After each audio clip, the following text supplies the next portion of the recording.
Espera, ya coge. Okay.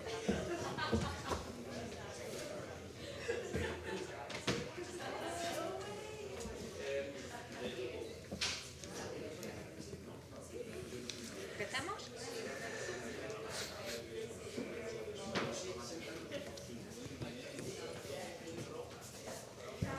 ¿Empezamos? Sí, ¿no? Muy buenas tardes a todos y a todas.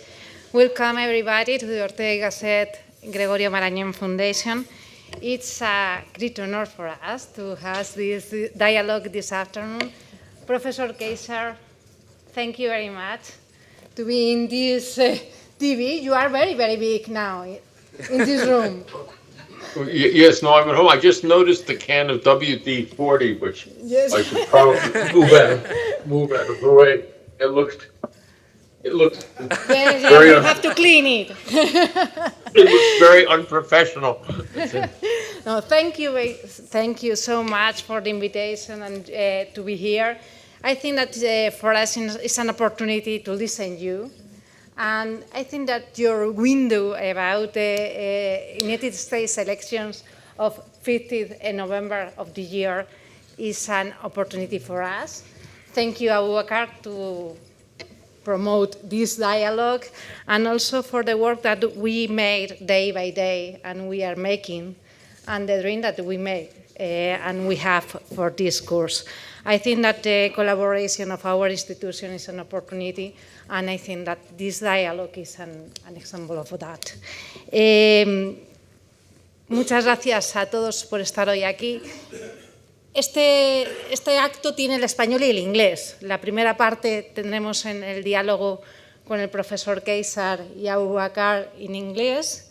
Ahí la segunda parte, esa mesa redonda en la que estarán Charles Power, Irene Blázquez, Fernando Prieto y que moderará Juan Claudio de Ramón, secretario de redacción de Revista Occidente, será en español. Por supuesto, en la segunda mesa, the round table could be speaking English without any problem with you. And I think that you will have the dialogue in English and Spanish, maybe you prefer. Pero creo que esta mezcla entre el español y el inglés es también un reflejo de lo que son estas elecciones, que son cruciales en Estados Unidos, porque Estados Unidos también habla español y el peso de ese voto español también será importante en unas elecciones que son posiblemente las más polarizadas y las más críticas en los últimos años, ¿no? En esa mezcla entre el español y el inglés es lo que hemos querido también hacer esta tarde. Tenía su dificultad y es un poco... Esta casa no solemos hacer actividades así en el área cultural en inglés, pero bueno, nos estamos soltando con ello, ¿no? Yo creo que esta casa es ese espacio de debate que permite abrir ventanas como esta, en una tribuna como Voces para la Democracia, que es cómo analizar los procesos electorales, los muchos procesos electorales que ha habido en este año 2024 y el impacto que pueden llegar a tener. Yo creo que las elecciones de este año de Estados Unidos son especialmente importantes, posiblemente porque en esa polarización que tenemos en la sociedad estamos en dos modelos diferentes y, por lo tanto, en un contexto internacional donde expertos como Charles lo podrán explicar mejor, pero desde luego es absolutamente determinante para dónde gire la primera potencia del mundo, ¿no? Gracias a todos por estar hoy aquí, a los que estáis y a los que están a través de Internet. Estamos retransmitiendo esto por streaming para muchos estudiantes que están fuera y, por lo tanto, bueno, en este experimento, gracias por formar parte de él. Thank you very much, Abubakar. Thank you, Professor Kaiser, to be here. I hope that I could see you in this foundation. Maybe next year, and we could have this dialogue here. I think that all the world, and I think this room, have the expectation of the election with hope, with fear, and maybe with the expectation that we could change the world after 5 November. So thank you so much. You have the floor.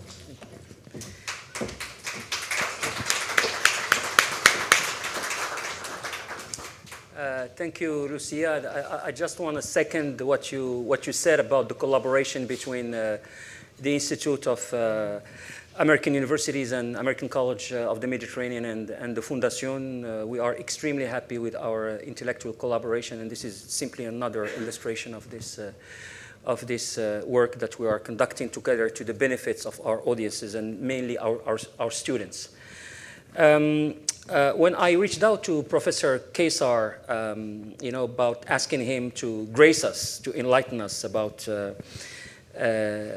the incoming election, he asked me what would be the prompt, what would be the angle that I would use in my talk.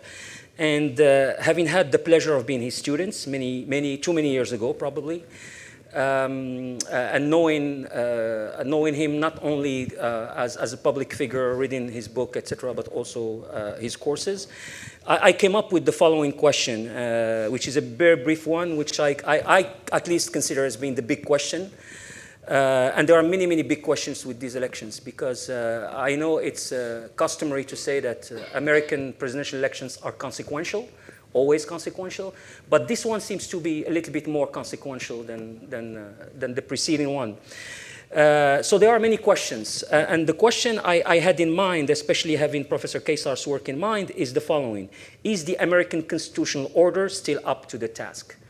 And this question basically is based on the debates that people are having more and more about a kind of a mismatch between the constitutional order in the United States and actually the evolution of the American polity, leading to some extraneous results, to say the least.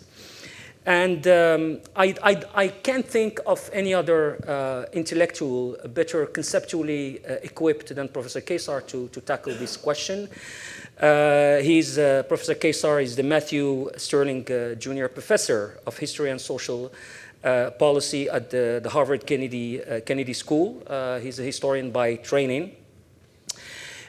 He wrote a book in 2000 titled The Right to Vote, The Contested History of Democracy in the United States, which was simply named the best book in US history by both the American Historical Association and the Historical Society. It was also a finalist for the Pulitzer Prize and the Los Angeles Times Book Award.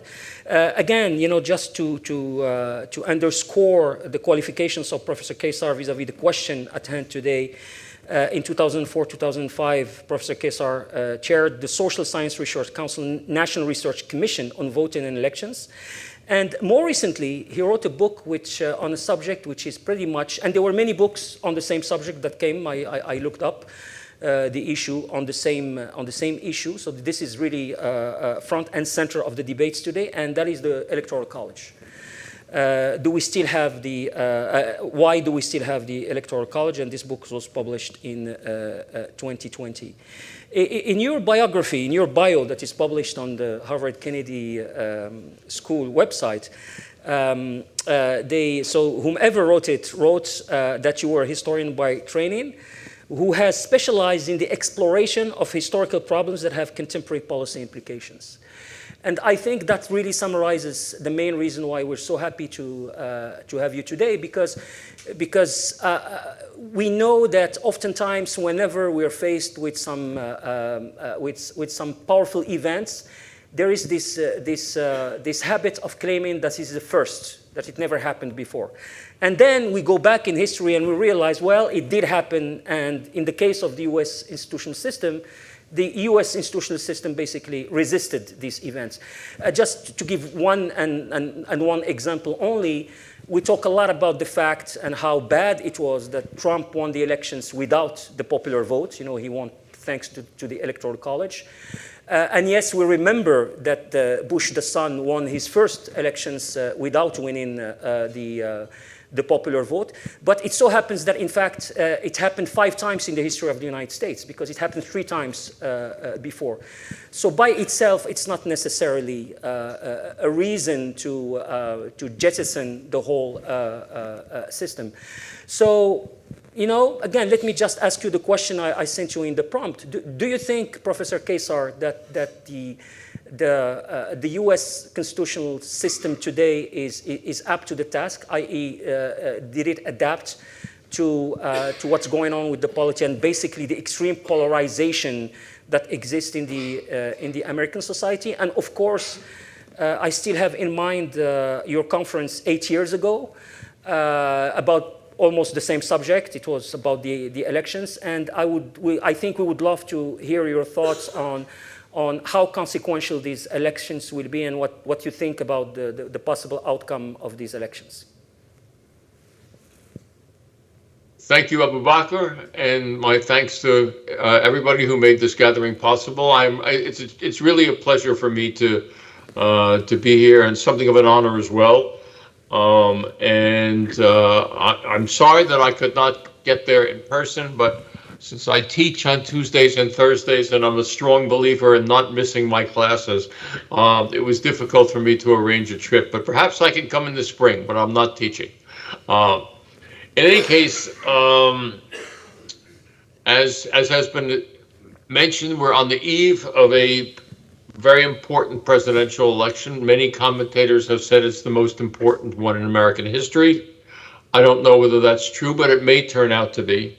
And it's going to be a very close election. That's what the polls suggest, although frankly, I think the polls are, I distrust the polls more than usual this year. But I also think that this is an election that likely will not be over on November 6th. I have a feeling that this is going to be an election that may go on for a number of weeks, and I will explain that and talk about it. And I think it's not out of the question that this election, like its predecessor, could eventuate in violence. Both parties are preparing for the possibility of severe conflict at the polls and in the days after. There are armies of lawyers and poll watchers from both parties. As of a week ago, the Republicans had filed 180 lawsuits in state courts about voting procedures, really to set the groundwork for post-election appeals. We are, in this country, in our country, in the middle of a political crisis. Now, part of this stems from forces that can be found in other countries. I mean, this is, I've long been a skeptic about American uniqueness or American exceptionalism.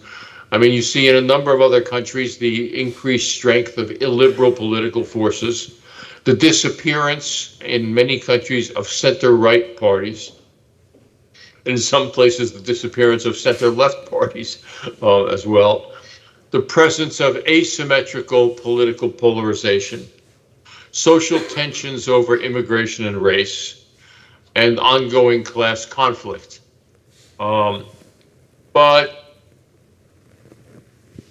I mean, those are issues that are common to many places in the Western world, but the intensity of this electoral conflict is something different. They're not just polarization, but there's what political scientists call affective polarization. They're not just differences, but antagonism and hatred across political lines. Former President Trump and the political party that he now controls, that he controls absolutely, has stoked this antagonism with cultural appeals about race, gender, the very survival of the country, and numerous personal insults aimed at Harris and other Democrats. He has spoken about about the enemy within in the United States in recent days. Vice President Harris has finally responded by expressly calling Trump a fascist, using the words of the former Chief General of the United States, Mark Milley. That is not the normal language or the traditional language of American politics. Norms have broken down, as my colleagues Steve Levitsky and Dan Zeiblatt have written. There's no longer a presumed political culture of tolerance and forbearance. And norms are often necessary to make possible the operation of institutions. And though we can talk about examples of it. I'd be happy to give you some examples, but one of the norms certainly is of not respecting the outcome of an election, of not saying, okay, the votes have been counted. This is what the voting officials say. That's the story. That is to contradict a long-standing democratic norm. And as we know, that's exactly what President Trump did 4 years ago.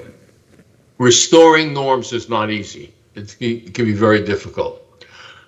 Now, to turn to the more directly to the question that Abu Bakr posed, contending with this political situation and contending with these issues is hindered, seriously hindered, by some features of our constitutional order that impede majority rule, permit the manipulation of our electoral system, and complicate the formation of consensus and compromise.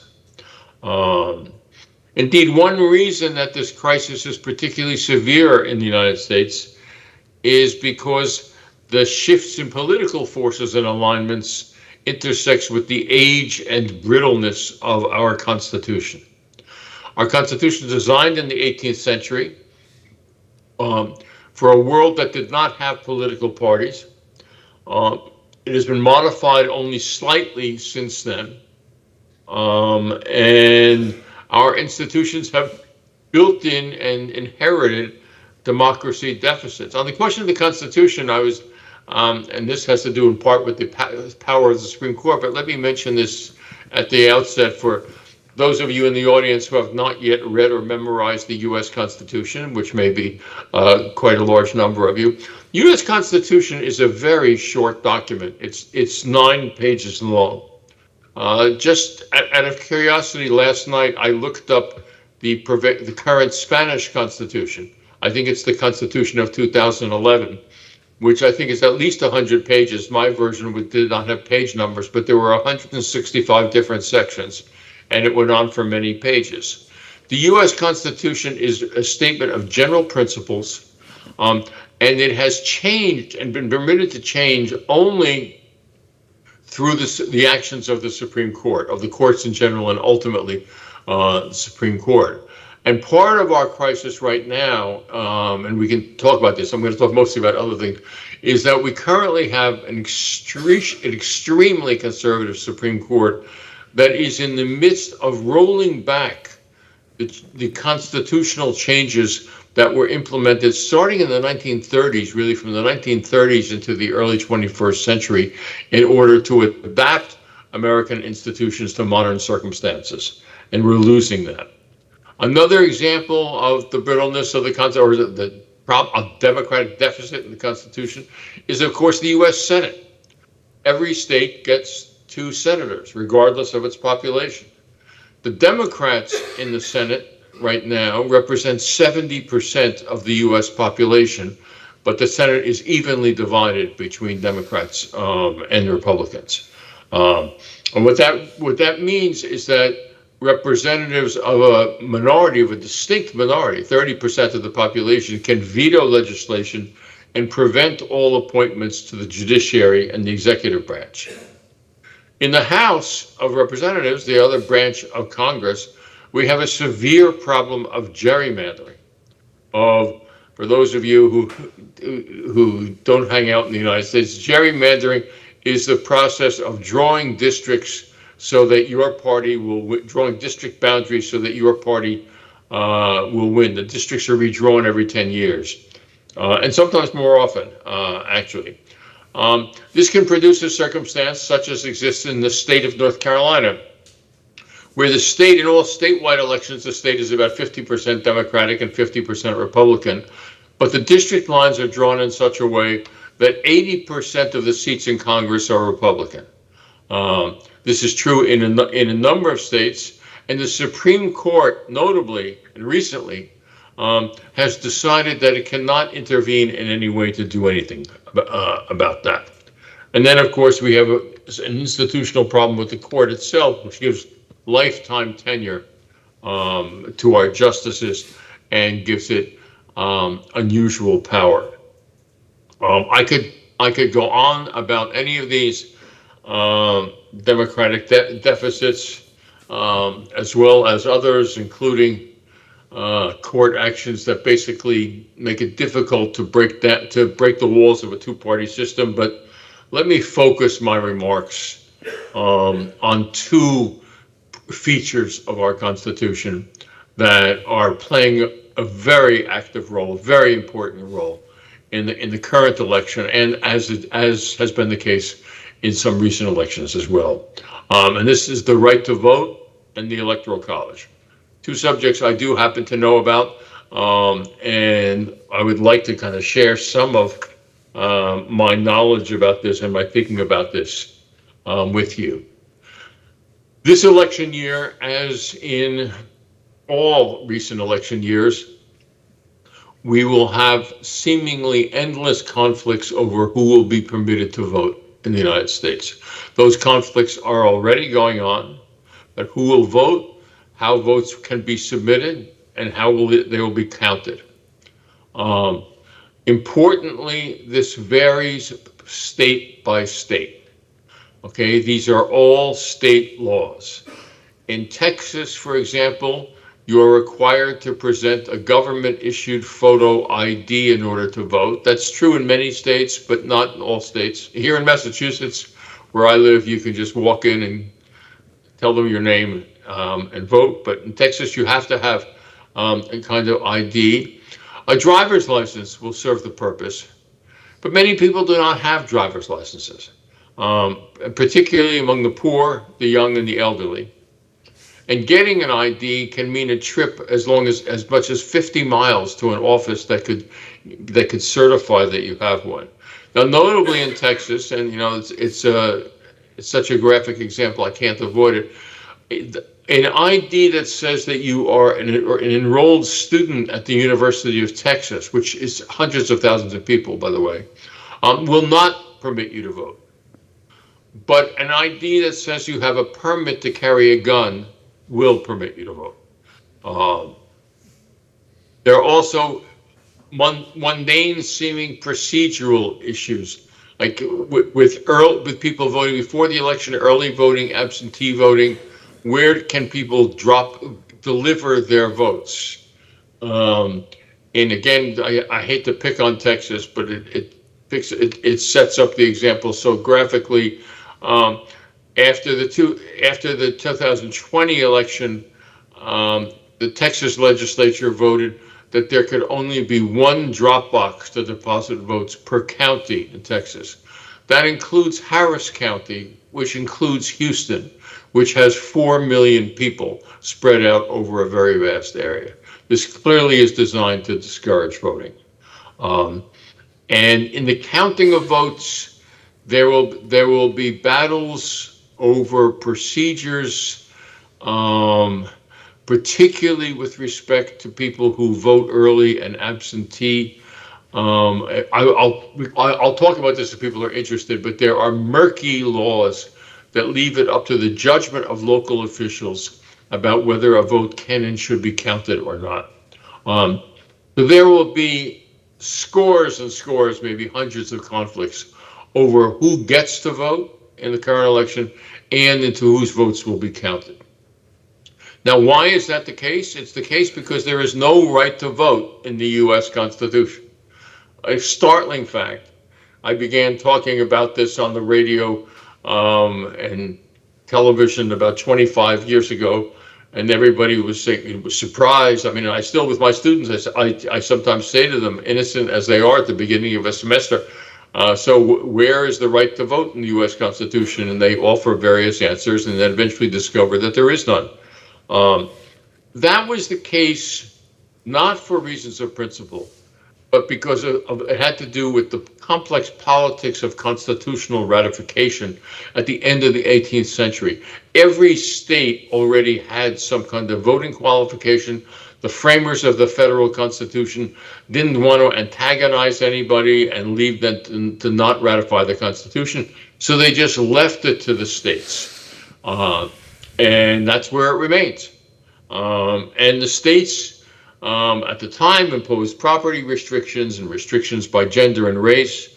Over a long period of time, many of those restrictions have disappeared.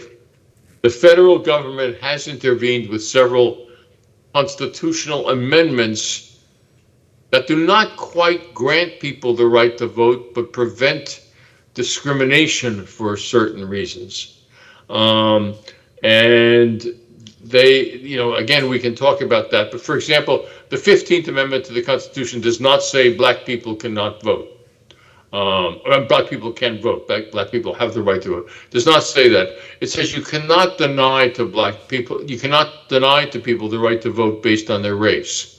Well, you see, you can figure out something else, like a literacy requirement that will effectively deny the right to vote to black people, and that would pass constitutional muster. And in fact, even after the 15th Amendment was passed, for most of the next 100 years, the vast majority of African Americans in the South of the United States could not vote. And that started to be reversed in a significant way in the 1950s and 1960s. Important laws were passed, and that, in fact, led to the enfranchisement of African Americans in the South and of ethnic and racial minorities elsewhere. But at the moment, and for the last 10 years, the Supreme Court has been rolling back those laws, has been undercutting it. The key provisions of the Voting Rights Act of 1965, and it was renewed 4 or 5 times, are no longer in force. And to put this in a broader historical pattern, or to identify a pattern, there are 2 periods in the history of the United States when there were attacks on voting, attacks on a broad franchise, when there were significant efforts to reduce the number of people who had the right to vote.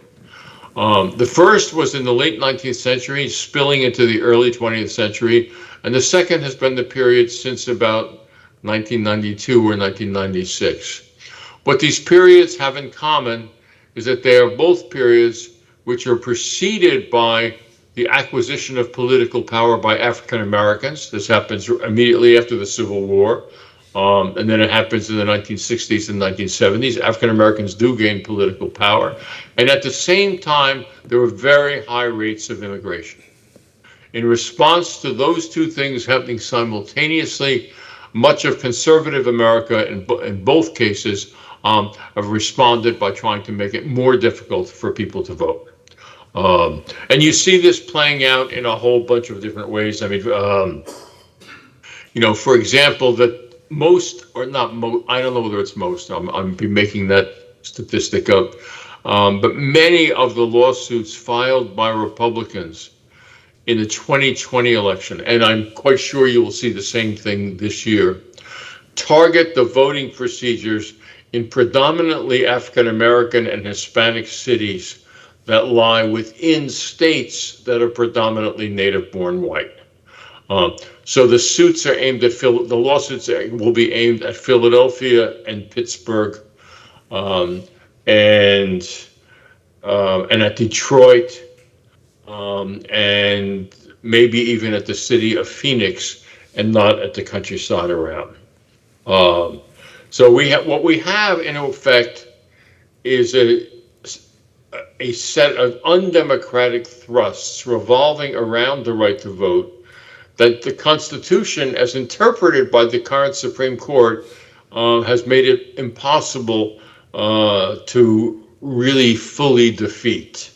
What we're talking about is not 10% or 15% of the population or 15% of the vote being suppressed, but probably something between 2 and 4% of the vote. But that could be enough to determine the outcome of the election, especially if it happens in particular states for reasons that I will now address as I turn to the other institution, which is the Electoral College. It's one of the most bewildering of American political institutions, I understand. It leaves many international observers scratching their heads and saying, what? And actually, many Americans scratch their heads and say, what? A majority of the American people, ever since there have been public opinion polls, have said we should get rid of the Electoral College, and do something very strange, like whoever wins the most votes becomes president. But the Electoral College is a system where the presidents are not elected by the national popular vote, but by the number of electoral votes. Each state gets a number of electoral votes equal to the number of representatives it has in Congress, plus the two senators for each state. This means that representation in the Electoral College is biased in favor of small states. And that is one of the reasons that it's possible for the person who wins the majority vote not to become president, as happened in 2000 and 2016, as Abu Bakr mentioned. There's a further hazard. There are multiple hazards with this particular institution. There's a further hazard here which will arise this year only if there is a tie in the number of electoral votes. But that's not out of the question. Not likely, but not out of the question. And that's something called the contingent system, which doesn't get a lot of attention. The Constitution is written in such a way that it says that if no candidate wins a majority of the electoral votes, an outright majority of the electoral votes, then the election goes to the House of Representatives, where each state delegation gets one vote. Each state, whether it has 800,000 people like the state of Montana or 55 million like California, each gets the same vote. And the majority of state delegations right now are Republican, thanks in part to gerrymandering, the problem that I mentioned earlier, so that in the event that there was a tie, this would also happen if you had multiple candidates and nobody got a majority. But in the event that there would be a tie, former President Trump will become president. Now, why do we have this unusual electoral system? And I'm going to get to one other feature of it soon, which is, if you look at the records of the Constitutional Convention, the framers of the Constitution, the Founding Fathers, in 1787, did not know how to choose a chief executive. They spent the summer, they wrote the Constitution over the course of 3 or 4 months in Philadelphia in the summer. It's very hot and humid in Philadelphia in the summer. And they made a lot of compromises, figured out a number of things. They did not know how to do it. Some people wanted to have a national popular vote. Others thought that would disadvantage the South. I'll get to that in a little bit. And others thought that it wasn't feasible given the lack of communication and hold on a second. I just hung up my phone on somebody. But in any case, they got to the end of the summer and they had finished writing about 90% of the Constitution, and they were tired. So basically, the convention went on vacation for a week, and they left the remaining details in the hands of a group, and I'm not making up this name. It's called the Committee on Unfinished Parts. You'd be deadlocked about if you're part of some group of people that's trying to come up with something and you get exhausted, well, okay, leave it to a committee on unfinished parts. It was the Committee on Unfinished Parts that came up with the idea of Electoral College. And the core, I can go into this more, people are interested, but the core attraction of it was that it replicated the compromises over big and small states and slavery or not that had already been agreed to with respect to congressional representation. If anyone is interested, I'm happy to explain that. Most of the framers and by their own admission, did not know how the Electoral College would work. Actually, the term Electoral College is not in the Constitution. They did not know how the system would work. Many of them thought that the contingent system would be used most of the time. They thought of it as an experiment in a way. And it was a second choice. And they knew that it was not their best work at all. And they also, so they agreed to it. They also made a big mistake from not having thought something through, and really because of a lack of experience. And this leads to another feature of the Electoral College as it exists now, which is that most states, 48 out of 50 states, use the winner-take-all system to allocate electoral votes. If you win 52% of Michigan's vote, you get all of its electoral votes, period. This completely deforms presidential election. It's why, as you no doubt, looking afar, the election happens only in swing states. Nobody cares about what's going on except in the 6, 7, or 8 swing states. This winner-take-all system also contributes to the likelihood of a, quote, wrong winner election, where the person who wins the popular vote does not win the electoral vote. This winner-take-all feature is not in the Constitution, and this is what I mean when I said that they made a mistake. The Constitution let the states decide how to choose electors, and many used district or other systems to divide up the electoral vote at the outset. They just, it would be a logical system, use something like congressional districts. But what the framers did not see, and it would have been very hard for them to see, was that by a kind of game theory logic over time, that letting states decide how they would do it would lead states one after another to adopt winner-take-all to maximize their states and their party's advantage. It's to your advantage, if you are the dominant party in a state, to have winner-take-all. And if you're the dominant party in the state, you can decide how to allocate those votes. It was a mistaken design. No less a figure than James Madison, the founder, the quotes founder, the father of the Constitution, referred to it as a mistaken design made in part out of haste. But there it is.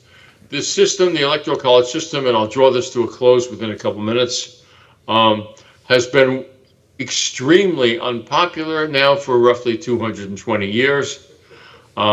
There have been more attempts to pass constitutional amendments to get rid of it than on any other subject. For many years, and I'm summarizing some things here, for many years, the major impediment to change and to having a national popular vote was the white South.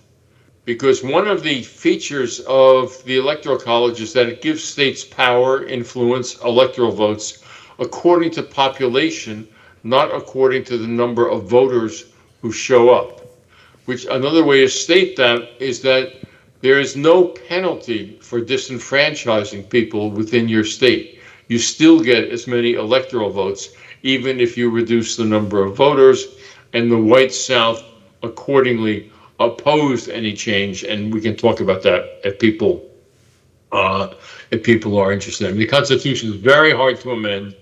The Electoral College really can't be significantly changed without a constitutional amendment, and there have been forces, particularly racial forces in the South, but others as well, that have blocked it. Since 1980, the Republican Party has blocked any Electoral College reform because it is convinced that the Electoral College benefits the Republicans.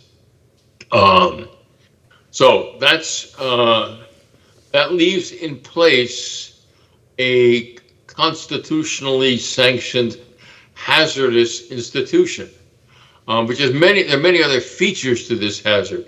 For example, state legislatures can decide whether or not to hold elections for president. They have to do it before the election. They can't do it afterwards. But if there are disputes over the vote, legislatures can intervene and decide that the tally was not legitimate and create and vote for electors themselves. In other words, the elections can be taken out of the hands of the people. The results can be declared nil for whatever reason. That can all be done by local officials, and they can also create secondary slates of electors. You may remember the stories out in 2020. Trump's team got different slates of Republican electors from states that he had lost. All of that can still happen. There's been some modification to the law. And any of those things could happen. It's a legacy of a constitutional architecture that no longer fits the time or that fits the norms of the time. So what we're looking at, let me sort of round this back to looking ahead to the election. I'm looking at several different possible outcomes of this election. One is that Vice President Harris wins very decisively by a large margin. There will nonetheless be some kind of period of contestation, but then we're into a new phase in U.S. history with a dominant Democratic Party and the Republicans regrouping. That's one possible outcome. Let me leave the comment there. The second outcome is that former President Trump wins the election, clearly wins the election in both the popular vote and the Electoral College. And that would mean that we have a president who has declared that he does not respect the Constitution or conventional norms of governing. He has said he will be a dictator on day one. In the last couple of days, he has spoken to Christians, saying, Christians, this is the last time you will have to vote. And he has also announced that he would jail his opponents. So that would be the outcome if he clearly wins the election. Another outcome is that Trump wins the electoral vote, but not the popular vote. And the legitimacy of his election will be very much open to question, at least in the minds of many. And the last outcome is that the election is very close and that there will be a political and legal and perhaps forceful, but I think certainly political and legal brawl that will extend into January, if not beyond. And it will likely end up in the hands of the Supreme Court, which has shown no reluctance to get involved in partisan battles. So I have no rational basis for predicting which of these outcomes will arise. But I do know that if we end up in one of the crisis options, the source or one key source would be a constitutional order that is inadequate to this moment and that has not reformed itself enough over time to deal with conflicts of this sort according to democratic principles and democratic norms. So let me end there and open this up to questions. I'm sorry if I've gone on too long. Thank you very much, Professor Kesar. I have to say, it's the general impression is pretty grim about the all the outcomes you mentioned, and I would add to what you said that I just saw a poll recently that says that 20 to 25% of Trump voters claim that if the election does not go their way, then it won't be legitimate, and then any means should be used to overturn it. So that's a lot of people. Obviously, I have many questions in mind, but I don't want to monopolize or abuse my position here. So I'm going to open it to the floor and take questions from the audience.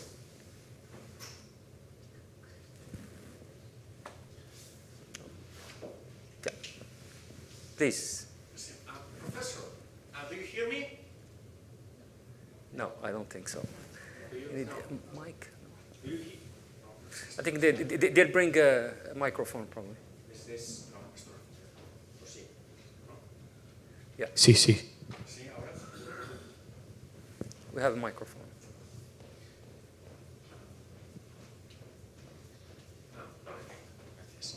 So, Professor, that was fascinating. I hadn't realized until now, how irrational can be the US constitutional framework.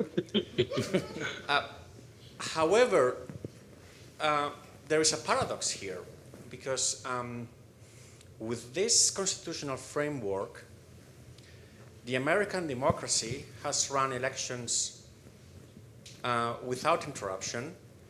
It's a country that, has not witnessed, what other countries call coup d'etat or putsch or pronunciamiento or whatever.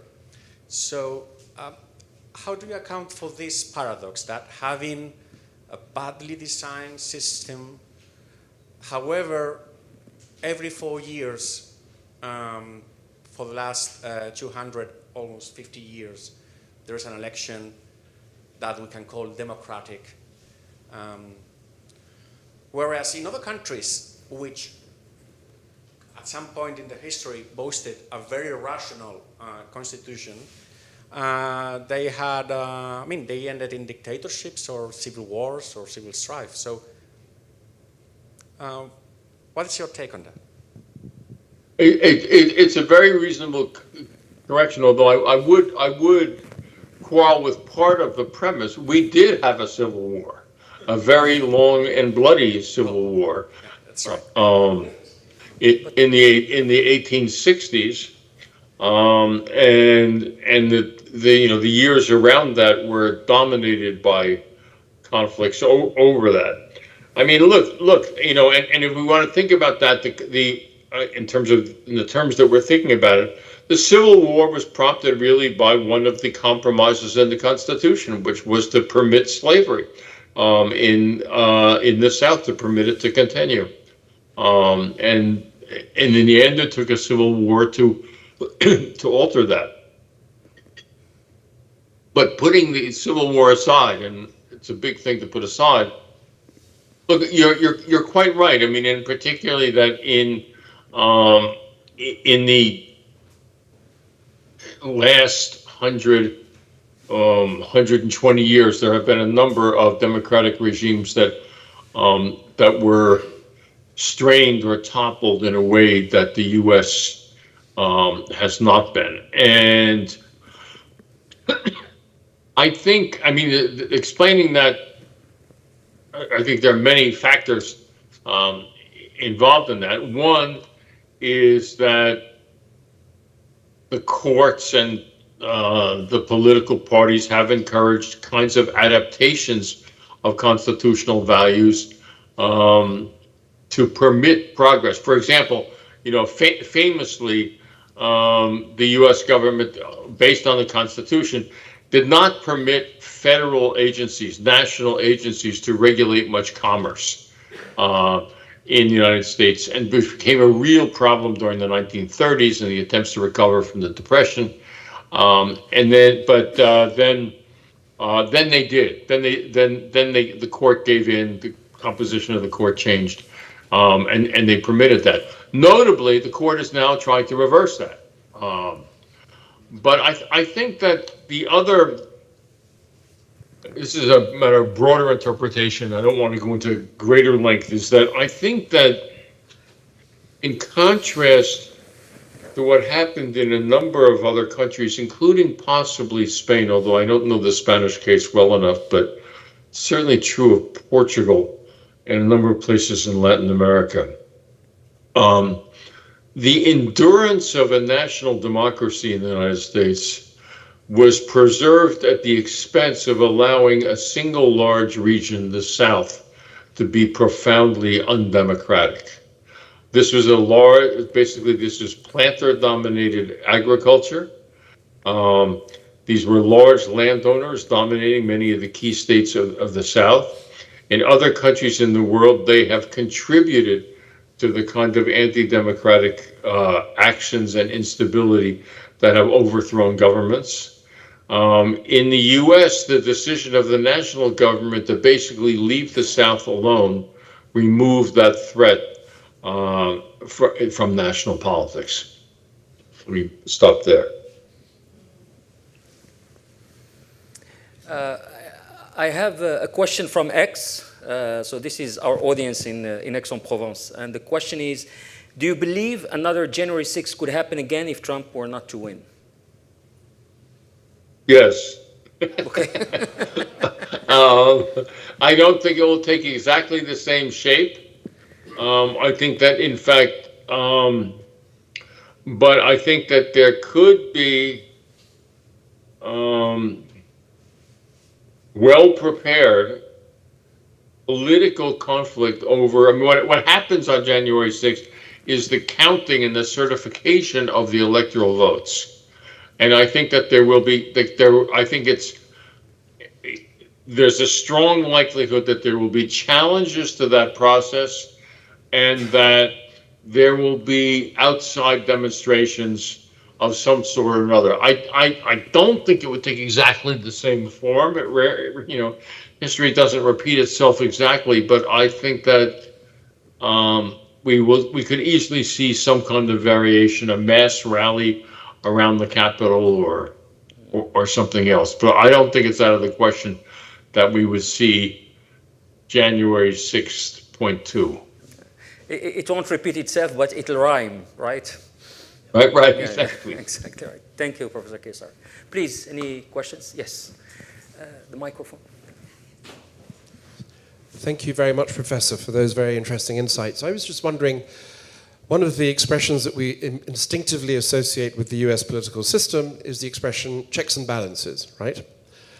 And my question to you would be, are those checks and balances still in place? Because the first time Trump was elected, let's hope it's the only time, but the first of two possible occasions when he was elected, even those of us who were concerned, we basically said, well, don't worry, the US administration is a very powerful machine. There will always be an adult in the room. There will always be non-partisan, unelected officials who will ultimately take the really important decisions. Now, as we all know, I'm particularly familiar with the State Department as an institution that has been brutally eroded. At least 20% of their members left as a result of Trump's presidency. So my question basically is, what hope do you have this time round that the US administration, which is a wonderful machine in many ways, will be able to stand up to this kind of non-democratic authoritarian challenge? Thank you. That's a very good and very disturbing question. I think in terms of expectations that there will be adults in the room who will contain Mr. Trump's impulses if he were to be elected. From everything we read and from everything we've seen so far, there will not be adults in the room. In fact, many of the adults in the room from his first administration have signed public statements saying they're voting for Kamala Harris. And he has denounced all of them. His former foreign policy advisors, chiefs of staff. I think that the notion that there will be checks in that sense, one of the plans of, or one of the thrusts of the Project 2025, which is designed on which is Trump's, he won't acknowledge it, the plan for how to govern, is to reduce the power of the administrative state very substantially by changing the number of positions which are political appointees, changing from civil service lifetime positions to political appointees. So I think that in that sense, also the resistance will be weakened. What Republican members of Congress will do, because that would be another possible check, is unclear to me. We all witnessed the scenes after January 6th, 2021, when a number of prominent Republicans denounced what had happened, et cetera, but 85% of those people have now announced that they're voting for Trump. So I'm not confident in that regard, and I'm not confident in the Supreme Court. So I think we have a problem. Okay. Another question from X. Is there any realistic way for a switch to the popular vote to be adapted in the States? And if so, how could this come about? There is no way to switch to a national popular vote without a constitutional amendment. States can decide that they do not want to use winner take all. Maine and Nebraska already do that. And so states can decide to do that, and there's nothing inhibiting their right to do that. The problem is they have a political disincentive to do that, or they perceive a political disincentive because they think that nobody will pay much attention to their state if they switch to a district or other system. For example, the issue came up in North Carolina in about 2005, 2006, in a serious way. But then, people were saying, well, if we switch to districts, then it's always going to be a question of who's going to win 7 electoral votes as opposed to 6, because it'll be that close.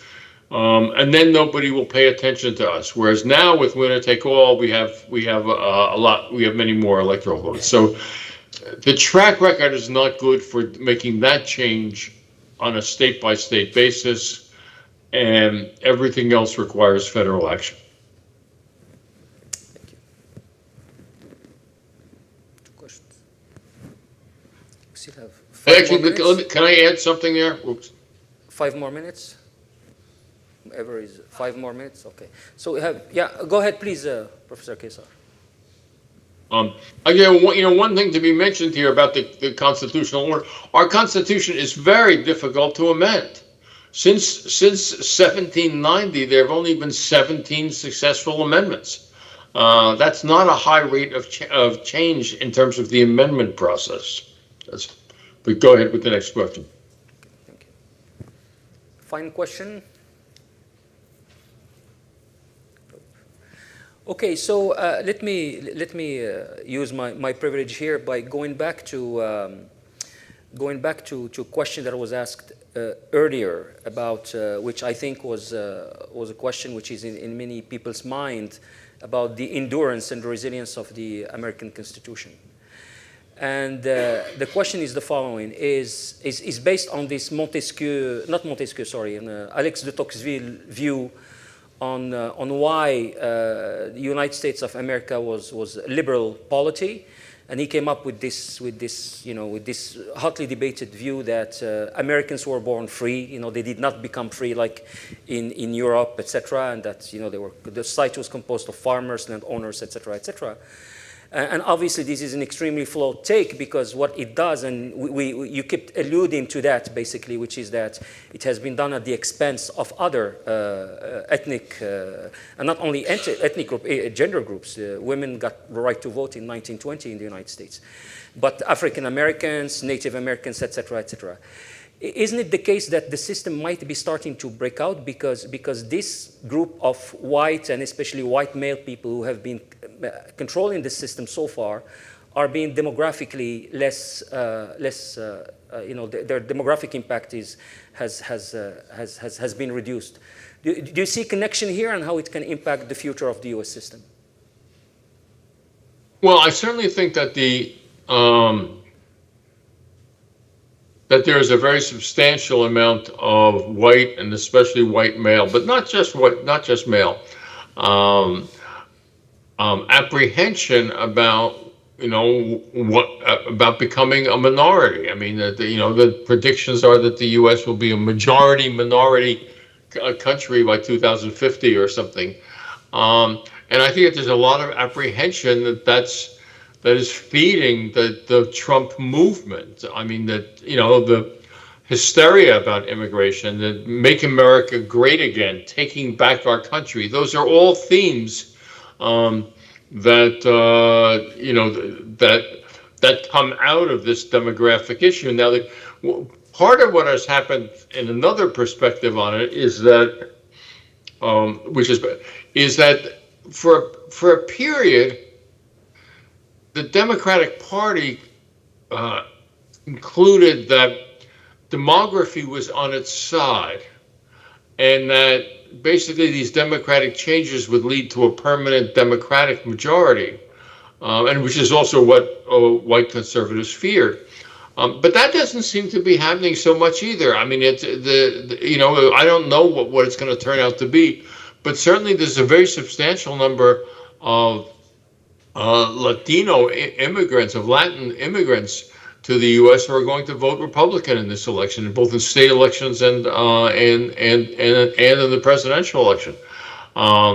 So I think, you know, look, there's real conflict over this, and real apprehensions about it, and I don't see how it's going to play out. Well, thank you very much, Professor Kesar. Please join me in thanking Professor Kesar for his... Thank you very much.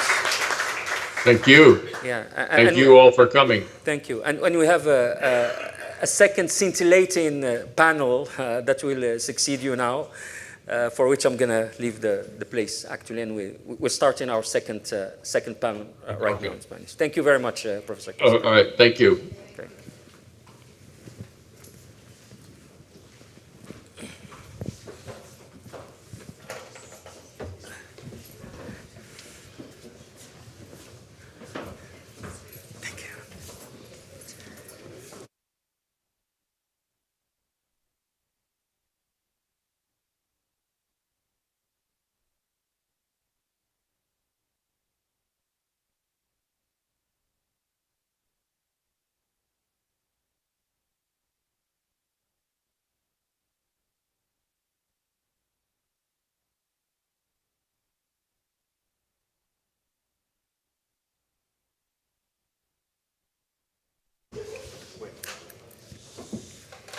Bueno, pues muchas gracias. Yo no sé si esto está funcionando.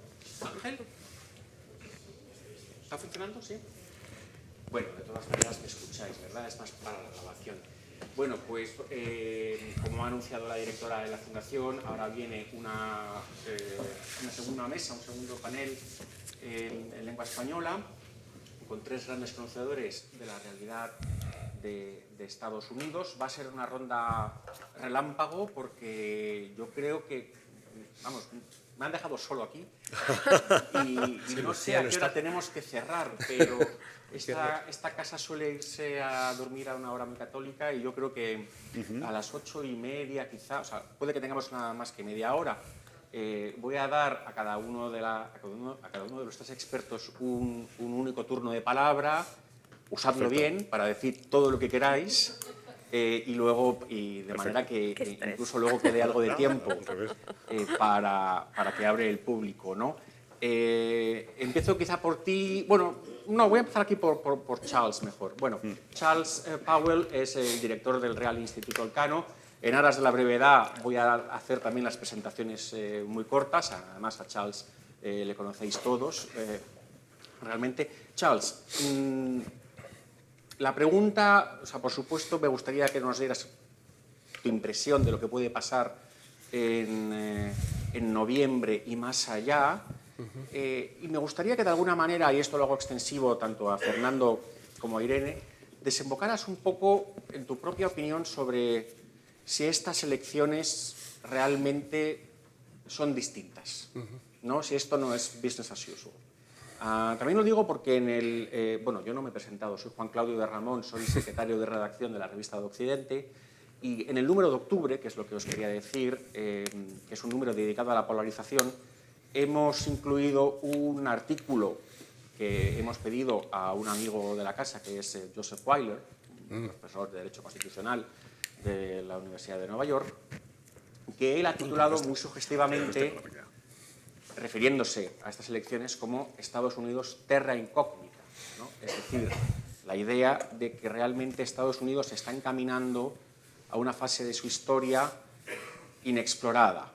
Y lo que a él le preocupa es que lo que ve por primera vez, es algo que ya ha salido aquí, es que hay una parte del electorado que no está dispuesta a reconocer al otro y que está incluso dispuesta a negar la legitimidad del otro para gobernar, y que esto es una novedad en seguramente desde la guerra civil en Estados Unidos y que le tiene francamente preocupado, ¿no?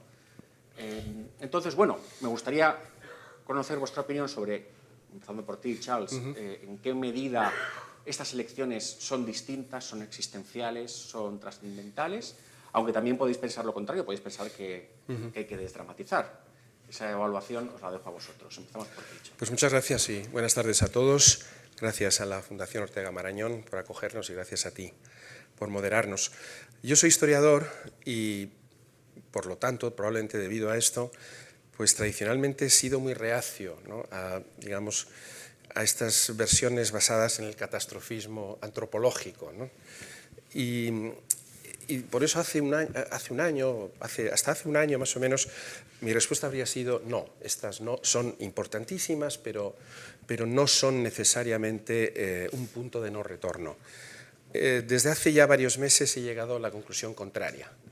He llegado a la conclusión, básicamente a raíz de muchas visitas a Estados Unidos y conversaciones con personas del mundo académico americano, a las que respeto y de cuyo criterio me fío bastante, ¿no? Yo creo que estamos quizás ante un posible inicio de un cambio sistémico, ¿no? Por eso digo que puede ser un punto de no retorno. Y precisamente tú has puesto el dedo en la llaga. O sea, ¿qué es lo que diferencia estas elecciones de otras?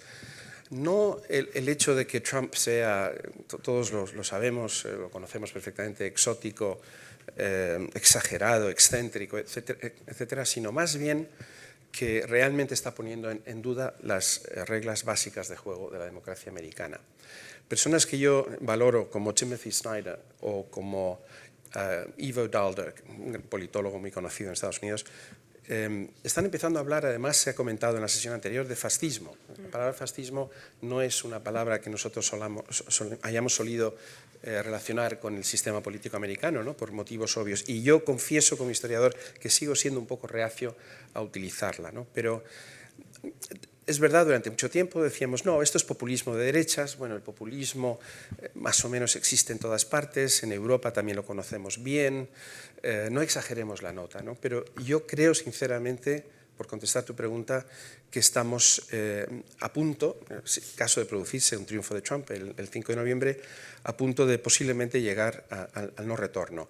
En Estados Unidos, por cierto, hay una enorme preocupación sobre la ventana, no se ha mencionado esto, la ventana temporal que se abre el 5 de noviembre y que se cierra en enero con la investidura del próximo presidente. Es decir, durante este tiempo, entre noviembre y enero, pueden producirse, bueno, las autoridades, de hecho, federales y estatales, temen que pueda producirse actos de violencia bastante extensos e intensos.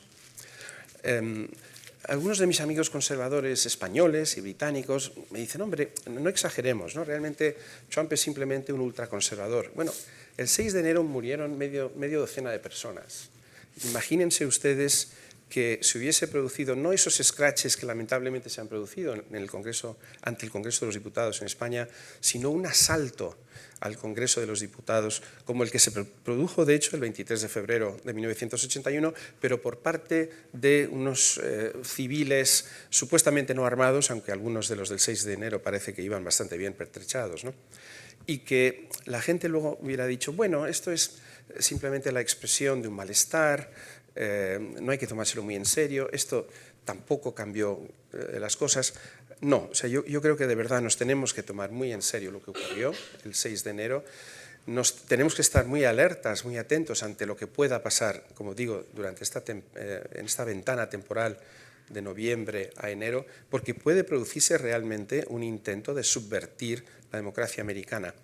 En la interesantísima conversación anterior creo que faltaba una reflexión, y es que las constituciones son importantes, pero están al servicio de las democracias. No hay que totemizar las constituciones, ¿no? La nuestra está muy bien, se aprobó en el 78, casi 50 años, pero están al servicio de la sociedad, ¿no? Y yo creo que claramente el sistema político estadounidense ya no está a la altura de las circunstancias, ¿no? Por contestar la pregunta que se ha planteado antes.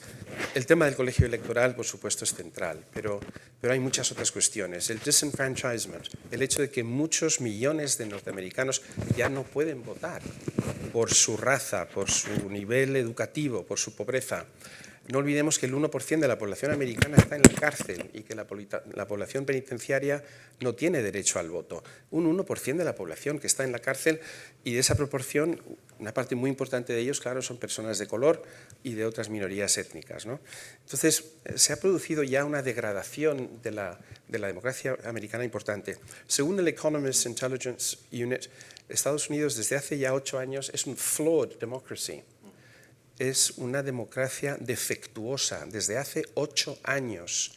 O sea que incluso sin elecciones, incluso gobernando el Partido Demócrata en una etapa en la que, en fin, digamos que supuestamente han cumplido y observado la Constitución, incluso en estas circunstancias hay varios rankings que colocan a Estados Unidos ya fuera del grupo de democracias realmente puras, ¿no?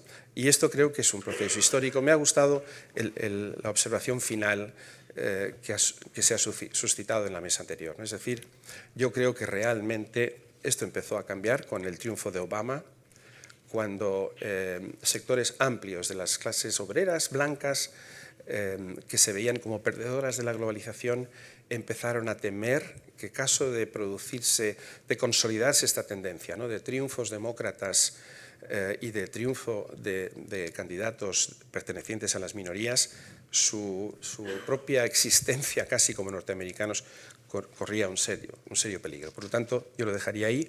Creo que sí, que ahora sí de verdad estamos ante unas elecciones existenciales, lamentablemente. Muchas gracias, Charles. La verdad es que, bueno, ha sido claro. Te lo agradecemos. Irene Blázquez es directora del Centro para el Gobierno del Cambio en el Instituto de Empresa, aquí en Madrid. Es una gran conocedora también de Estados Unidos. ¿Qué opinas de todo esto, Irene? Cuéntanos.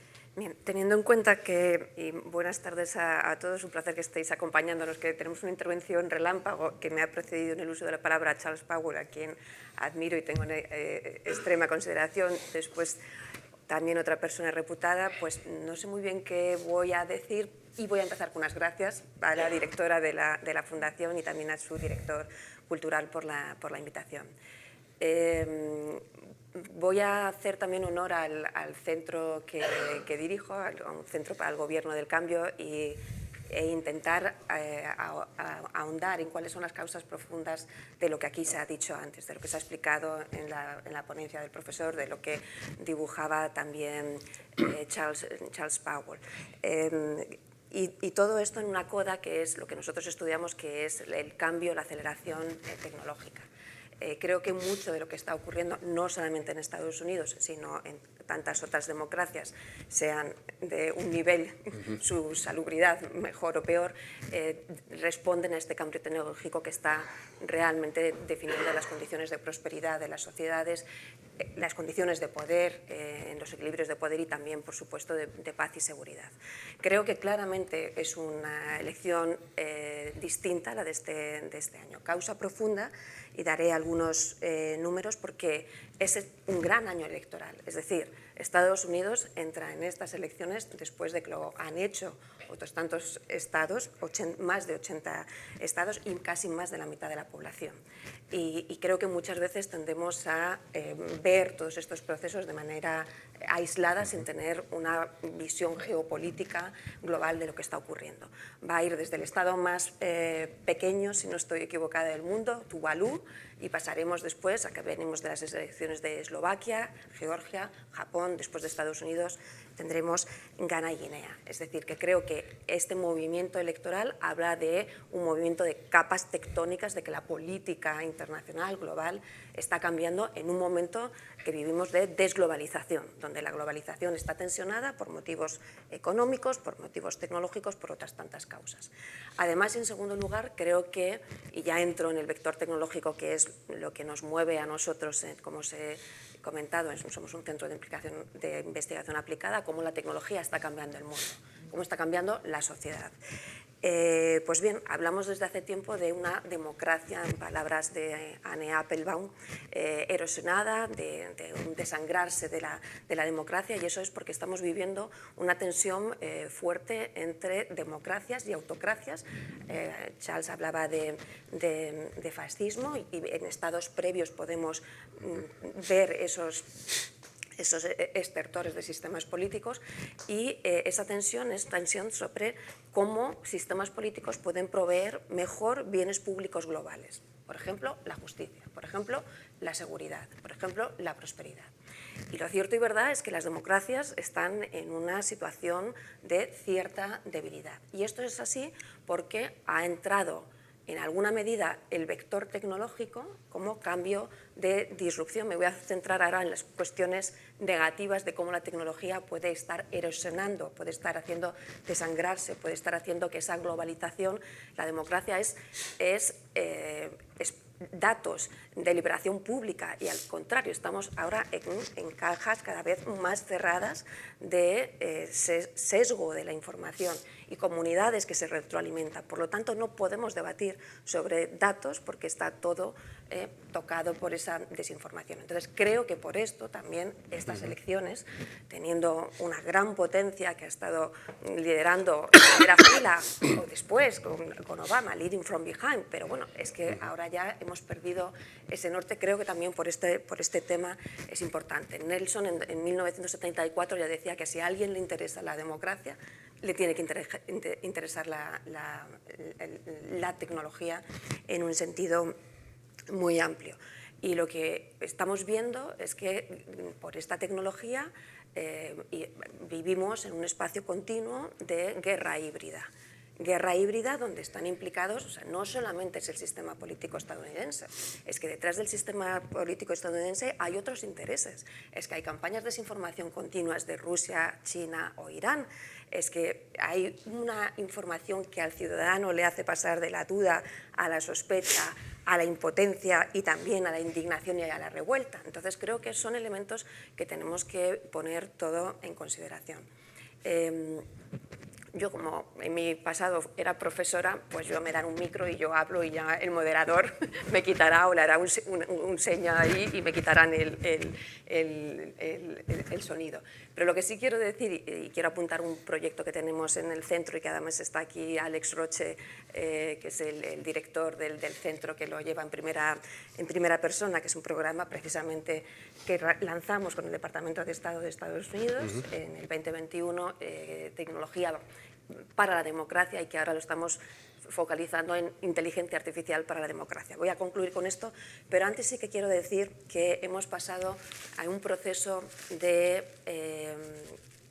incorporación tan robusta y tan pronta de las nuevas tecnologías, especialmente la inteligencia artificial, por no hablar ya de la inteligencia artificial generativa, que está cambiando la contienda electoral. Cambia el comportamiento electoral, cambia el comportamiento electoral del votante, cambia la competitividad electoral, cambia el espacio público. Y esto supone una gran cantidad de riesgos. Ya los he mencionado, deepfakes, en general contenidos que son falsos y una desinformación. Y esto es una responsabilidad muy importante.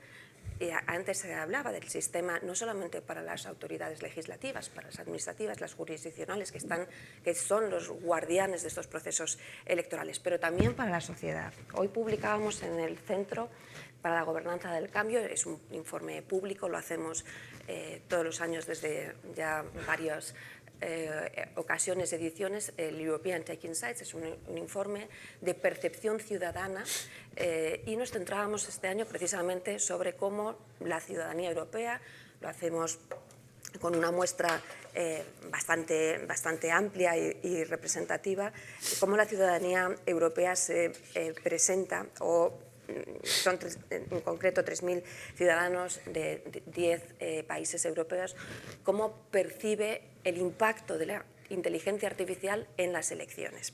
Y os señalo, el miedo al uso indebido de la inteligencia artificial es mayor en estados como Reino Unido o España, en unos porcentajes de 54 a 51%. El 67% de los ciudadanos europeos piensa que puede haber un cambio del resultado electoral por interferencias, principalmente en el ámbito de la ciberseguridad, y a pesar de esto, una gran mayoría de ciudadanos europeos piensan que estas tecnologías frontera pueden mejorar mucho el servicio público. Esto es simplemente para señalar que realmente las nuevas tecnologías van a tener un impacto causa-efecto en las elecciones estadounidenses, en estas elecciones del 5. Ya hemos visto algunos casos en las primarias, en Nueva Inglaterra, antes de las primarias de New Hampshire, lo hemos visto en Eslovaquia, lo hemos visto ahora mismo en las últimas elecciones de Moldavia. Los estudios señalan que esto no es así. El Alan Turing Institute, con un informe, hoy mismo la Munich Security Conference analiza cómo a día de hoy el impacto de estos malos usos de la tecnología no va a condicionar, como digo, en causa-efecto, no que tenga su importante repercusión. Y esto es así porque cuando hablamos de inteligencia artificial tenemos que tener un control de los datos, tenemos que tener un control de la infraestructura, tenemos que tener un control de los sistemas, del algoritmo, y esto, incluso estas grandes potencias que antes he mencionado, pues quizás no tengan un control absoluto. Lo que no significa que a futuro el cambio va a ser exponencial y que todos los sistemas democráticos son pre-Internet. No están adecuados para esta gran revolución tecnológica. Por eso nosotros en el centro, y yo creo que, no lo sé Alex, pero yo creo que se va a publicar también esta semana, tenemos un informe donde intentamos centrarnos no solamente, y ya termino, intentamos centrarnos no solamente en cómo estas nuevas tecnologías deben proteger a los sistemas democráticos de campañas de desinformación, de ciberataques, de todo lo que ya conocemos, sino también promover una democracia más inclusiva, y esto a través de sistemas de civic engagement u otras prácticas. Entonces, eso yo creo que es la democracia del futuro, una democracia vigorizada, pero atendiendo a cómo la tecnología y las grandes tendencias generales están haciendo que se pierda el espacio público del debate, que es lo que erosiona la confianza del ciudadano en instituciones. Ha habido una tecnología de la que se ha hablado en relación con esta campaña y es, bueno, en realidad es una red social, es TikTok, ¿no? Yo no entendía, como no soy usuario de TikTok, no entendía muy bien la importancia que tenía en Estados Unidos hasta que me enteré que un porcentaje altísimo de estadounidenses se informan a través de TikTok, que es una red que en principio su algoritmo lo controla otro país, ¿no? Con lo cual ciertamente es un tema a tener en cuenta y a debatir. Fernando Prieto es diplomático español, es secretario general de la Fundación Consejo España-Estados Unidos. Entonces, conoce al dedillo la sociedad civil de Estados Unidos porque su trabajo consiste en atraerla hacia España, en fortalecer el vínculo con la sociedad civil española, y nos va a hablar un poco de eso, ¿no? También, creo, ¿no? Fenomenal, por supuesto. ¿Sí? Bueno, gracias. Un poco de cómo lo ves tú y también orientándolo a la relación entre España y Estados Unidos más allá de noviembre. Claro. Gracias por su atención, gracias a la Fundación Ortega Armañón por estar aquí con este magnífico panel. Como bien decía Juan Claudio, yo estoy por cuenta de la Fundación Consejo España-Estados Unidos, que el ángulo que tiene es de fomentar contactos entre la sociedad civil española y norteamericana. La pregunta que hacías, Juan Claudio, esta es una elección como las demás, desde luego desde España claramente no es como las demás. El grado de seguimiento, de detalle con el que se analizan, se siguen es formidable. Se siente casi como propia. En general, yo casi con todos con los que me encuentro saben dónde están. Yo creo que casi con ningún otro país del mundo ha habido una experiencia similar, ¿no? Entonces, en parte tiene que ver, claro, por el carácter de los candidatos, el dominio de los medios de comunicación, de lo que se habla, es obvio, pero yo creo que también depende o es función del enorme interés y en lo que ha crecido la conexión entre España y Estados Unidos en los últimos 25 años, ¿no? Que es el tiempo que yo llevo siguiendo temas de España a Estados Unidos. Independientemente de la parte de gobierno, que esa no me corresponde, pero yo diría que desde este ángulo han crecido y la previsión razonable es que, sea cual sea el resultado de las elecciones, van a continuar creciendo y va a continuar habiendo un enorme interés por tener relaciones en Estados Unidos y por hacer negocio y seguir fomentando contactos. En el caso de las inversiones españolas en los Estados Unidos, son muy importantes en el campo de infraestructuras, construcción, renovables, pero son también muy importantes en sectores industriales, en automóvil, las farmacéuticas tienen muchos intereses y las razones por las que han ido a Estados Unidos es el potencial del mercado, pero también su sistema jurídico. Ocurre en parte también en las conexiones universitarias, ¿no? Yo he visto crecer, como ha crecido la atracción por hacer más conexiones, por atraer estudiantes. Yo estoy seguro, no estoy seguro, estoy razonablemente seguro que eso va a continuar, ¿no? En el campo científico también la relación entre España y Estados Unidos es muy estrecha y va a continuar habiendo una inversión científica enorme en Estados Unidos, el campo de inteligencia artificial o de las tecnológicas, ¿no? Que además están viniendo aquí. Entonces, todo esto no es entrar, porque no nos corresponde una valoración sobre que es mejor, que es peor, que por supuesto respeto, pero sí el hacer esa advertencia en que bueno, no resuelve quién es el candidato, cómo se comporta, qué riesgos hay. Por supuesto, son temas en los que no entro, pero es una forma también de intentar ponerse una compresa fría, porque es verdad que hay un debate muy agitado sobre las elecciones norteamericanas, que es importante en nuestro ángulo. En nuestro ángulo es continuar un esfuerzo a largo plazo. Esta fundación lleva funcionando desde hace más de 25 años y espera seguir continuando durante bastante más tiempo y estableciendo atracción hacia personas de los Estados Unidos que sean influyentes, a los que poderles conectar con España e interesar en cuestiones españolas. España es uno de los primeros países que tuvo relaciones diplomáticas formales con Estados Unidos. Yo creo que a lo mejor fue el segundo tras Francia. Me parece que el primer embajador que enviaron aquí a Madrid fue John Jay, uno de los fundadores. Bueno, pues... perdona. Yo quería añadir, muy brevemente, quizás el público se está preguntando, bueno, esto es muy interesante, muy bonito, pero ¿por qué diablos nos debemos interesar por lo que ocurra en Estados Unidos, ¿no? Si no vivimos ahí, si no tenemos intereses económicos ahí? Yo creo que hay dos respuestas muy importantes. Primero, Estados Unidos básicamente diseñó el orden liberal internacional basado en reglas por el cual nos hemos regido desde el final de la Segunda Guerra Mundial, en el año 45. Si ganase el presidente Trump, este orden liberal internacional basado en reglas posiblemente sufriera un deterioro que, de nuevo, una vez más, supusiera ya un punto de no retorno. El presidente Trump no cree en el orden multilateral, ni en su parte política, Sistema de Naciones Unidas, ni en su parte económica, Organización Mundial de Comercio. Y en lo que a nosotros se refiere, no tiene un gran afecto por la OTAN, esto se puso ya de manifiesto en su primer mandato, y tiene una clarísima animadversión hacia la Unión Europea. Y dado que, en fin, España es un fiel y entusiasta socio de ambas instituciones, esto supondría un problema. Y hay una última cuestión, que es el efecto demostración. Si gana Trump, va a haber un efecto demostración en toda Europa. Los extremistas de derecha se van a sentir legitimados, se van a sentir envalentonados, van a tener la sensación de que están en el lado correcto de la historia. Alianza por Alemania, en Alemania, la extrema derecha, el partido de Marine Le Pen en Francia, Vox en España, la extrema derecha en Italia, todos estos grupos que además tienen ya una cierta relación orgánica con el trumpismo, que es un movimiento bastante articulado. No me gustaría referirme al Partido Republicano porque creo que ha sido abducido completamente por Trump. Va a tener un efecto de demostración que puede tener consecuencias muy negativas para la democracia en Europa. Por lo tanto, no se trata simplemente de una cuestión anecdótica, interesante. Sí, bueno, los presidentes americanos cambian, pero luego las cosas vuelven a su cauce. Esto puede ser algo completamente distinto.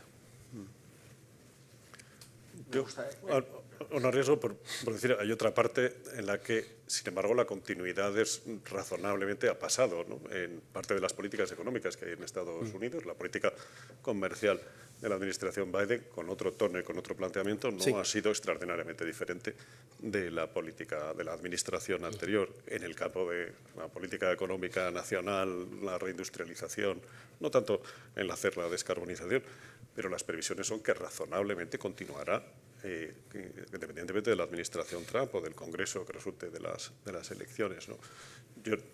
Nuestro experto sois vosotros, Charles, en todo el ámbito internacional. Yo eso no discuto. Fernando está muy bien informado. Pero del ámbito el argumento de la continuidad es muy importante, tienes razón. Claro. Hay continuidades, de hecho, entre la administración Obama, Trump y Biden, entre las tres. O sea, esta idea de America First, el Inflation Reduction Act, etcétera, son políticas que tienen ya una cierta continuidad en el tiempo. Claro. El giro proteccionista parece un consenso aislacionista, bipartisan que dicen, quizá el único, ¿no?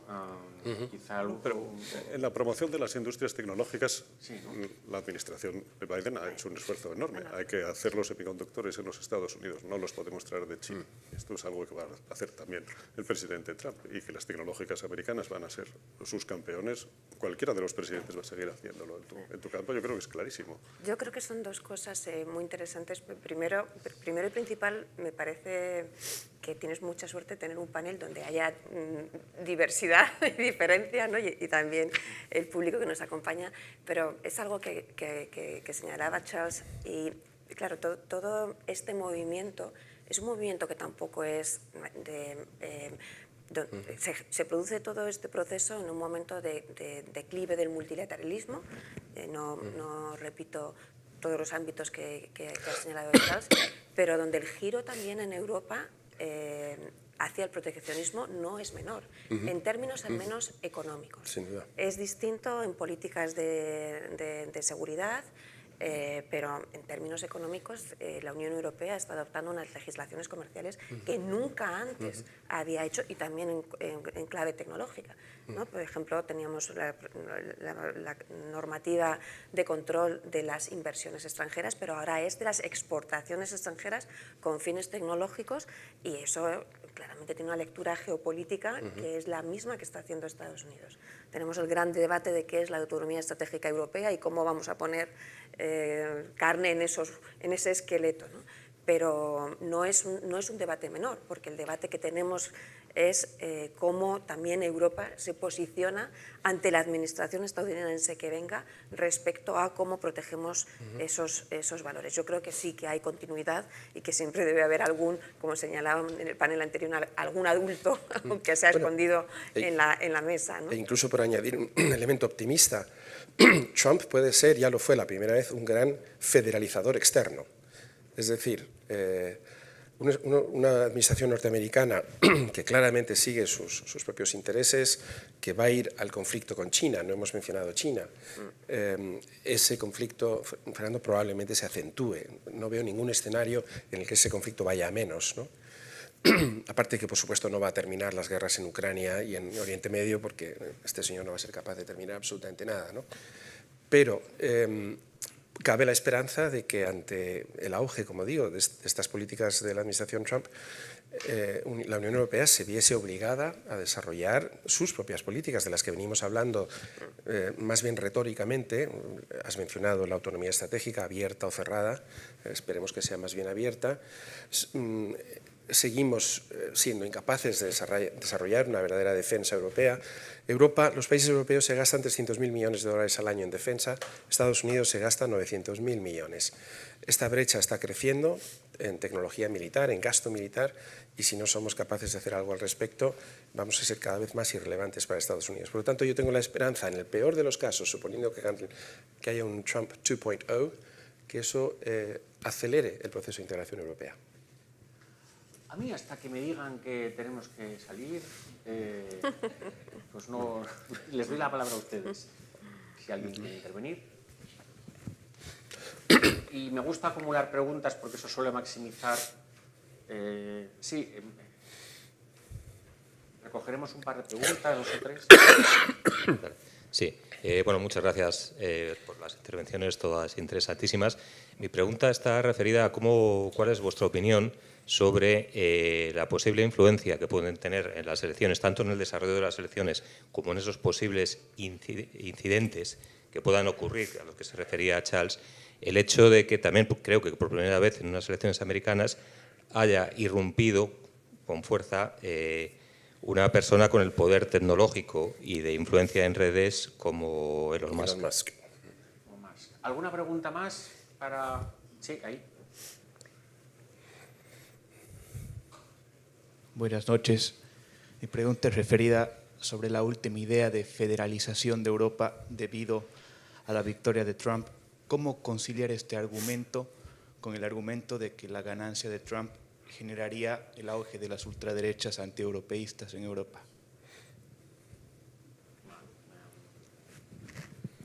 Bueno, pues Musk, que está haciendo campaña, eso es innegable, y efectivamente el doble filo, ¿no?, del argumento con Trump, ¿no? Puede unirnos más, pero también, como tú decías, dar fuerza, ¿no?, a movimientos soberanistas en Europa. Sí. Bueno, en relación con la segunda, si me permitís, empiezo por la segunda, muy buena pregunta. Europa está ya en esa tensión, ¿no? Lo estamos viendo, nuestra política migratoria en relación con Israel, votamos sí, no y nos abstenemos, es decir, Europa no está unida. Como saben, nuestro lema es unidos en la diversidad, seamos serios, hay mucha más diversidad que unión ante prácticamente todas las grandes políticas, ¿no? Bueno, yo creo que generará más tensión y una posible salida sería la geometría variable, es decir, en algunos países esas derechas más autoritarias, más proteccionistas, etcétera, se mostrarían claramente contrarias a una profundización de la integración europea, mientras que en otros, y sobre todo en otros países donde estas derechas autoritarias sigan siendo minoritarias, querrán avanzar. Yo creo que vamos de todas formas hacia un esquema de geometría variable, es decir, avanzar juntos a 27 es cada vez más difícil, va a ser imposible implementar, por ejemplo, los planes de Draghi y de Letta, todos juntos. Entonces, lo que nosotros estamos en el cano barruntando es que va a haber, digamos, coalitions of the willing dentro de la Unión Europea, coaliciones de 10, 15 estados que tomen el liderazgo y avancen en la integración. Fíjense que incluso el mercado interior europeo ahora mismo está en peligro. Tú lo comentabas en relación con la tecnología. Nuestro bien más preciado en Europa, que venimos desarrollando desde los años 80, es el mercado interior. Pues bien, el mercado interior corre un serio peligro de fragmentación. O sea que se trata incluso de empezar con algo muy modesto, como es completar el mercado interior y luego protegerlo.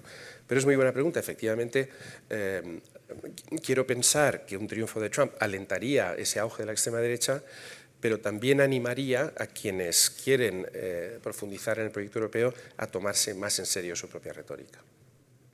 Gracias. ¿Algo sobre Musk quieres decir? Sí. Nada bueno. Vamos a decir, ¿ya se ha cortado la grabación pública o no? No, se sigue grabando. Desmelénate. Venga, no, voy a ser muy diplomática, estando... Estamos además transmitiendo en X. También, bueno, exacto, creo que es una pregunta muy apropiada, porque cuando decíamos que cómo toda esta aceleración tecnológica está afectando a gobiernos, está afectando a corporaciones, al final a la sociedad, y cada uno tiene un espacio de responsabilidad. El gran debate es, más allá de, como he señalado, cuál puede ser el impacto real, que pareciera que no va a ser tan robusto en términos globales y finales, la pregunta que subyace es cómo regulamos esto. Y ahí estamos también en esas distintas tensiones, ¿no? Se acaba de adoptar ahora una recomendación por el panel de alto nivel de Naciones Unidas, el enviado del secretario general en la materia, pero bueno, es una, digamos, armonización de mínimos. Como decía Charles, nosotros hemos adoptado un reglamento de inteligencia artificial, pero ojo, cuidado, que de lo coloquial, ya por el término de la jornada, pero ese reglamento es para favorecer el mercado interior, Sí. que efectivamente por primera vez estamos en un momento de cooperaciones reforzadas, incluso en ámbitos donde la competencia es exclusiva de la Unión Europea. Entonces, que tiene una afectación claramente es el espacio donde no podemos ya negar que actores de derecho internacional pueden ser estas grandes corporaciones y por lo tanto tienen que hacer un uso ético responsable y tienen que estar sometidos a escrutinios normativos y es relevante. El problema es que ahora mismo, que yo conozca, no es cuantificable. Desde luego las agencias de seguridad no lo estiman como de los informes públicos, estoy hablando, no lo estiman como tal, y vienen a decir que ese uso de las plataformas es más de lo mismo. O sea, volvemos a estar en el espacio de la guerra híbrida que venimos conociendo desde ya hace un tiempo, pero que desde luego esta tecnología es creciente y va a ir a mayor la afectación. Pero lo gracioso es que ni siquiera hace falta ir a la tecnología. Musk ha roto la ley electoral en varios estados, en varios swing states, ofreciendo dinero a la gente para registrarse, está comprando votos. Y eso es ilegal en muchos estados. Entonces, esto va a suscitar, ya está suscitando casos legales a nivel federal y a nivel local en algunos estados. Y es O sea por lo que ha habido, ha habido una reacción ahí en muchos distintos estados. No es muy sofisticado, realmente. Está comprando votos. Es puro siglo XVIII. Estados Unidos es fantástico, vuelve al siglo XVIII. Gerrymandering, siglo XVIII. Rotten boroughs, como los que hay en Inglaterra, puro siglo XVIII. O sea, realmente es chocante. Pero hay algo que es el fenómeno más, megas gastos en las campañas electorales americanas. Yo creo que es útil también ver el efecto industrial que tiene. Hay una industria político-electoral detrás, porque todo ese gasto es ingreso y es facturación de compañías. Es facturación de abogados, a los abogados a los que se refería el profesor anteriormente. Ellos cobran, generan dinero. Hay un sistema, unos incentivos estructurales para hacer campaña, hacer gasto, hacer peleas.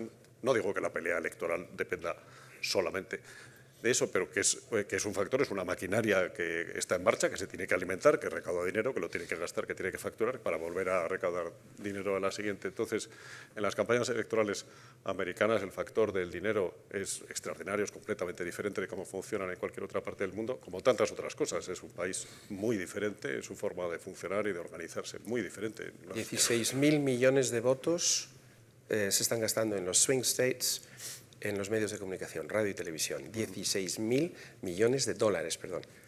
Se están gastando en los 7 estados clave. Impresionante. Más o menos el gasto de la anual de español en defensa, más o menos. Para que se hagan una idea. Bueno, pues nos ha quedado la idea de que tenemos que ponernos de puntillas y para ver las elecciones, ¿no? Realmente, y que seguiremos de puntillas a lo mejor durante muchos meses, durante algunos meses. Y bueno, espero que hayan disfrutado.